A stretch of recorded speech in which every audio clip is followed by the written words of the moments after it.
आज आपण काय बनवणार आहे? साबुदाणे बनवूया. तेल टाकू, आपण मिरची टाकू, मिक्स करूया. बटाटा टाकू,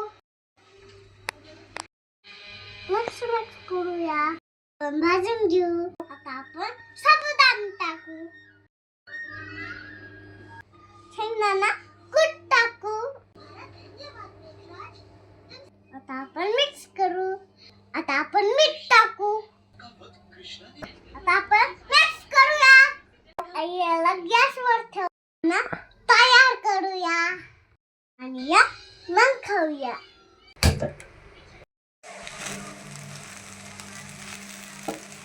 रेसिपीला टाइम लागला. मी गॅस बदलून टाकला. सबू तयार. आपण खाऊन बघू.